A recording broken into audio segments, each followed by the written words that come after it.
In my previous lecture, I talked about the material, political, and economic groundedness of avant-garde into the situatedness of the artist, into the contemporary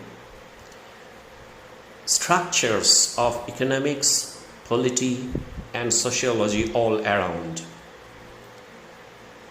However, the history of poverty in literary modernism remains yet not very much explored. The reason is precisely this. Poverty pertains to economic conditions that exceed the individual control. Poverty exceeds the psychological particularities of the individual. It's like a matrix into which the individual is thrown, and it is larger than his individuality.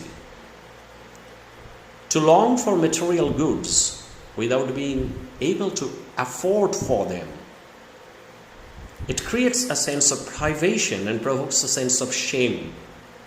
By a push factor, this feeling can generate a compulsion towards the grandness of creativity.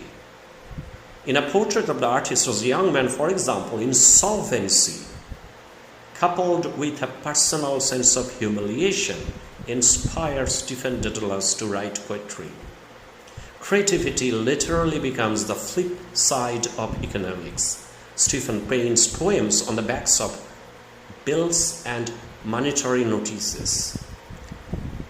Dedalus' family continuously keeps on losing its prestige and money, and Stephen, by a dialectical process, discovers his vocation as an artist. Even when commodity culture and the business of advertising underscore modernism, even when the tradition of the marketplace intrudes on the creator of art, the gap between desiring an object and not having money enough to purchase it becomes manifest as a complex relation of identity and culture. Now here lies the problem. In the traditional focus on modernism, which I choose to call laymanish, modernist artist is seen as an individual. At the most, he is a member of a movement or a coffee house or a parlor of artists in Paris. A group activity at the most, and the group is limited in number, in demography, in scope, in focus. And the experimental genius of the artist, the individuality of the artist, is something from which the modernist art is mistaken to have emanated. However, within capitalism, which was the overall condition of the modern times, subjectivity cannot be defined as purely an individual. The individual is complicated by factors such as unemployment or employment, spendthrift or miser or overspending, leisure or labor. For any modernist writer or for any modernist fictional character, the individuality is not free from the pressures of economics around him. Now, poverty involves financial conditions, but financial conditions involve the individual perceiving them, sensing them, feeling them. The poor does not always see themselves as poor. Just like the Dedalus family, which fell down from the middle class into the ranks of poor, but it refused to see itself as poor as such. The conditions of poverty in Ireland at the time of Joyce is adequately represented in a portrait of the artist as a young man. It reflects the historical circumstances of Ireland and sometimes the contradictory discourses of poverty that prevailed in early 20th century.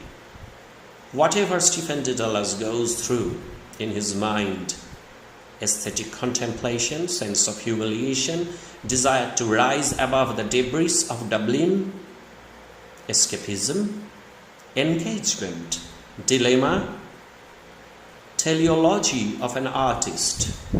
Everything that he feels, everything that he crosses in the journey of his Kunstlerroman, or the growing up story of the artist,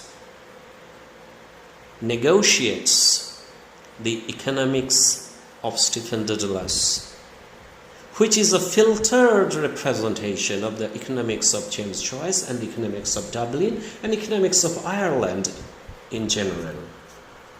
At stake in Joyce's novel is the way in which poverty may be seen as a symptom of modernity itself. Poverty animates modernist representation in several ways. If you are feeling poverty, you are bound to feel the negative feelings associated with it. At the same time, you are bound to feel the desire to transcend all of these. So you feel wretched, but you also feel motivated to do something which will not be in the plane of economic activity, because there you are a minoritarian figure, but in the domain of art where you can be hero.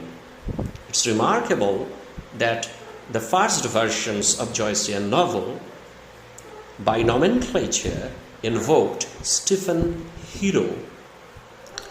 Modernism has usually been understood as a set of aesthetic practices. There's no problem in understanding the aesthetics of modernism. Problem lies in the foolish isolation of these aesthetic practices as if it works on rainbows and bubbles. The artist is grounded in life. He is a living creature. James Joyce was a living man in a living society, and Stephen Dedalus is a representation of life of a city. The individual is a citizen. So these aesthetic practices, isolated from the economic, social, and ideological concerns, should not be focused upon in a vacuum. Modernity stands for the emergence of intense capitalism, wide-scale industrialization, commodity circulation in newer ways, advertisement and billboards, and social formations which are conditioned by such changes in the market.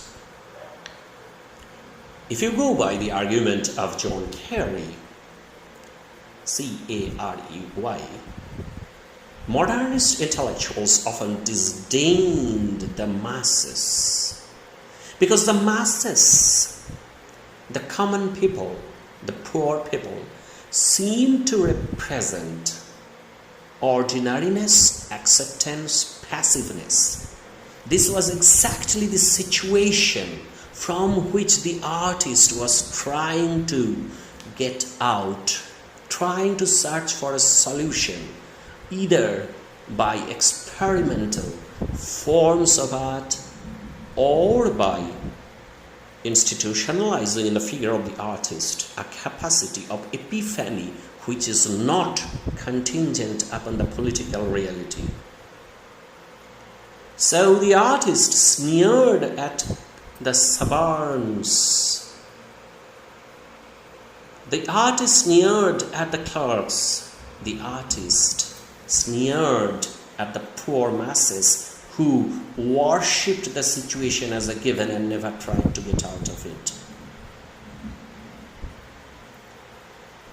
Notwithstanding this intellectual aloofness of the modernist writers from the masses and the economics of scale that the masses generated, modernism is closely allied to economics, which a kind of materialistic reading of the texts can unravel very, very easily and very, very directly.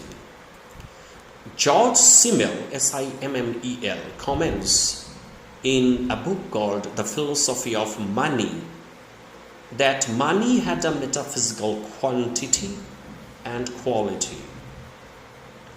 The money's metaphysical quantity had an extent beyond particular use. and its metaphysical quality had the possibility of all values as the value of possibilities. Let us get this discussion easier. You see, money catalyzes possibilities. If I have more money, I can buy a better microphone, and my lecture will be audible in a better way. On the other hand, if I am very poor, then I may not have enough data to support my online attendance of Avaya Spaces classes, which is very much, bandwidth consuming. So money catalyzes possibilities, and value, including the value of art, is directly linked to these possibilities. Money ensures the value of having not only the material, but everything that is acculturated with that material. In the absence of money, the possibility of making, selling, purchasing, that means of authoring and reaching out, gets diminished. Destitution nullifies opportunity and spurs modernists to improvise identities around lack and need. In a portrait and again in Ulysses, Joyce dramatizes poverty in a series of transactions and encounters.